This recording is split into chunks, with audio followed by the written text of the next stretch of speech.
사회초년생이었을 때 나는 특별한 추억을 만들었다. 그것은 내 의도와는 전혀 상관없는 일이었는데 지금 생각해보니 아마도 사장님의 계획이었던 것 같다. 좋아요, 구독, 알림 설정 부탁드려요. 사장님은 내 어깨를 감싸 안고 무척 흡족해 했으니 말이다. 나는 대학을 졸업하고 평범한 직장에 다니고 있었다. 하지만 부도가 나 문을 닫고 말았다. 민망하지만 집에서 구직 활동을 하면서 부모님께 용돈을 받으며 지내고 있을 때였다. 야심차게 들어간 첫 직장에서 몇 달 일하지도 못하고 집에 있다는 소식을 들은 이모는 엄마에게 전화를 했다. 언니, 요즘 경훈이 집에 있어. 내 친구가 회사 오너인데 요즘 너무 바빠서 비서를 구한대. 운전기사는 따로 있고 스케줄 관리해주고 개인 일정도 챙겨주면 좋겠다고 하네라고 했다. 다행히 사장님의 집은 우리 집에서 얼마 멀지 않았기에 나는 흔쾌히 그 일을 하기로 했다. 집에 있는다고 하늘에서 돈이 뚝 떨어질 것도 아니고 내 전공과 아무 관련이 없는 일이지만 일자리가 생겼다는 데에 설레는 마음으로 이모 친구분에게 전화를 해봤다. 여보세요. 저는 희경이 이모 조카입니다. 언제 면접 보러 가면 될까요? 네, 희경이에게 얘기 들었어요. 목소리가 참 좋네요. 오후에 우리 회사 사장실로 오세요 하고 간단히 전화를 끊었지만 소화기 너머로 들려오는 우아한 목소리에 왠지 직장 생활이 꽤 재미있어질 것 같다는 생각이 들었다. 찾아간 곳은 회사라고 하기엔 규모가 좀 작았다. 이모에게 전해들은 바로는 매출이 꽤 크다고 했다. 회사에 도착하니 비서실에 예쁜 직원이 앉아 있었다. 똑부러져 보이는 말투에 단아하게 생긴 외모였다. 내 나이 또래쯤 되어 보였는데 면접생 주제에 감히 말을 걸어볼 수 없었다. 사장님 방으로 들어가 소파 앞에 앉았는데 회전의자를 돌려 나를 바라보는 그녀를 보자마자 한눈에 반하고 말았다. 복도에 앉아있던 비서와는 차원이 다르게 예뻤던 것이었다. 이모의 친구라고 했으니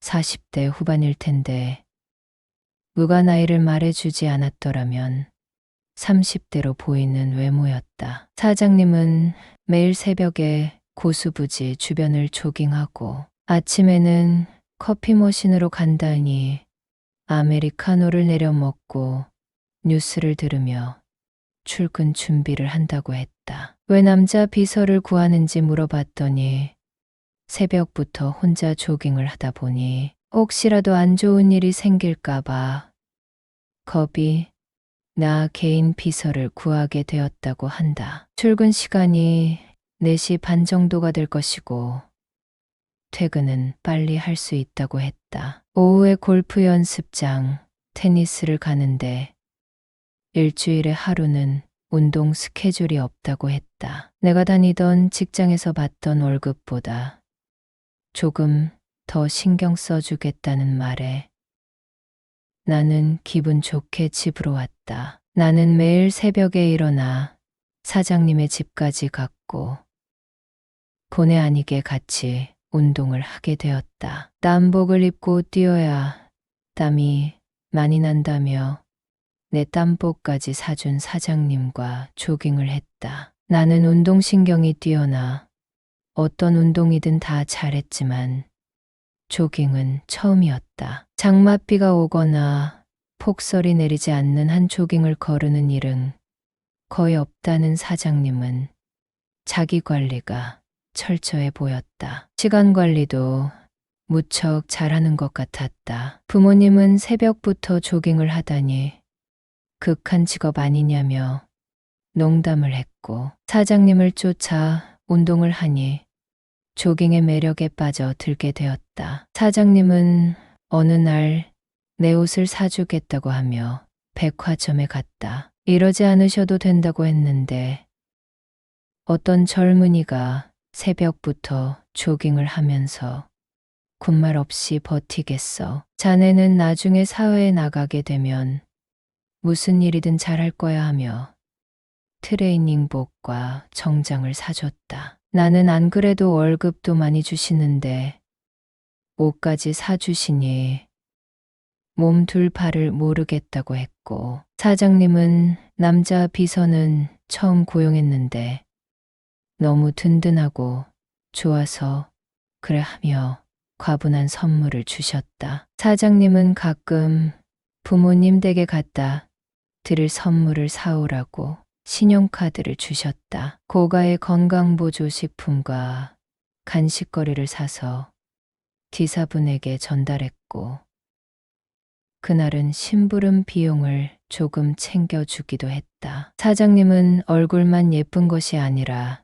통도 크고 말도 예쁘게 했다. 여러분은 써리모의 영상을 재미있게 듣고 계십니다. 사장님은 꽤 큰 집에 혼자 살고 있었다. 사장님이 출근하고 나면 가사 도우미가 출근해서 집안일을 하고 냉장고 속을 채워놓고 간다고 했다. 어느 날 사장님 집 앞에 갔는데 운동할 시간이 되었는데도 나오지 않았다. 초인종을 눌러도 대답이 없었다. 전화도 받지 않았다. 일한 지 10개월이 되었는데 사장님은 운동 시간에 늦은 적이 없었기에 이상한 생각이 들었다. 혼자 사시니 더 불안했다. 경비 아저씨에게 사장님이 언제 들어오셨는지 물었더니 저녁에 혼자 외출했다가 밤 늦게 들어가더라고요 하고 대답했다. 아무래도 수략 속이 있었던 모양이다. 불안한 마음에 경비 아저씨에게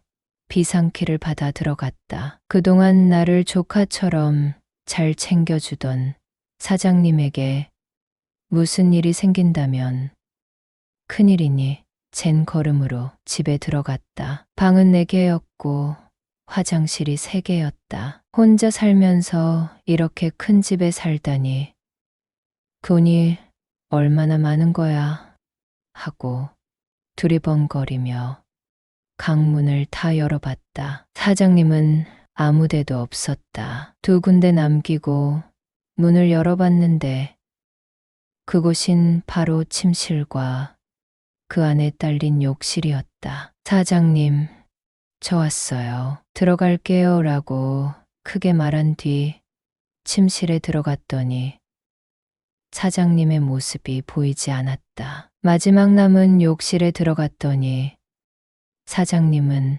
반신욕을 하다가 잠이 든 것이었다. 반신욕조 뚜껑을 가볍게 두드리자 인기척을 느낀 사장님은 화들짝 놀라 수건으로 몸을 가렸고 어머, 내 정신 좀 봐. 큰일 날 뻔했네 하고 욕실에서 나왔다. 나는 사장님 별일 없으시죠?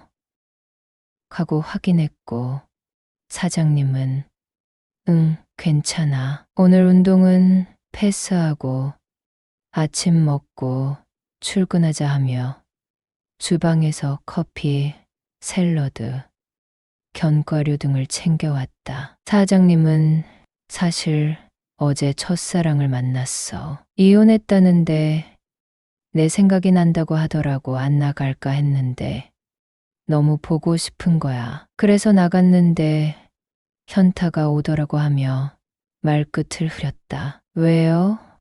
그분이 어땠는데요? 라고 물었더니 20대 때와는 달리 완전 아저씨가 된 거 있지. 괜히 나갔어. 근데 그 사람 얼굴 보고 왔더니 잠이 안 오는 거야. 옛날 생각이 나서 사장님은 약간 설레는 마음으로 약속 장소에 나갔는데 막상 할 말이 떠오르지 않았다고 했다. 결혼 생활을 20년 넘게 한 남자친구와 싱글인 자기는 공통 분모가 별로 없어서 대화도 길게 못했다고 했다. 집에 와서 마음도 좋지 않고 잠도 별로 못 자서 반신욕을 하니 피로가 풀리면서 잠이 들었다고 했다. 나에게 많이 놀랐냐고 하면서 걱정 끼쳐서 미안하다고 사과하는 사장님의 모습이 참 안쓰럽게 느껴졌다. 사장님은 오늘 오후에 스케줄 하나 있는데 우리 비밀 하나 만들까? 그라며 내 눈을 바라봤다. 사장님은 내 손을 잡아 끌었고 폭신한 침구에서 함께했다. 사장님은 사실 30대까지는 남자친구가 있었어. 그런데 40대가 되니 남자를 만나기 어려워지더라고. 아무리 순수해 보여도 속마음은 내 경제력을 보고 호의를 베푸는 사람들이 많아서 남자를 멀리 했어 라고 했다. 사장님이 외롭지 않았으면 좋겠어요. 라고 말했고 사장님을 꽉 안아드렸다. 그날 이후 사장님과 조깅 후집에 들러 모닝 커피 한 잔 마시고 짧게 시간을 보냈다. 운전기사가 알아차리지 못하도록 말이다. 사장님과 1년 정도 일을 한 뒤 내 전공과 맞는 회사에 취업하게 되면서 자연스럽게 멀어지게 되었다. 20대 이모 뻘 사장님과 비밀스러운 만남을 가진 나라는 놈은 그 이후로 연상에게만 눈길이 가게 되었다. 결혼할 나이가 지났는데 연상만 좋아하니 집에서도 걱정이 많은데 사장님께 다시 연락을 해봐야 할지 고민이 된다.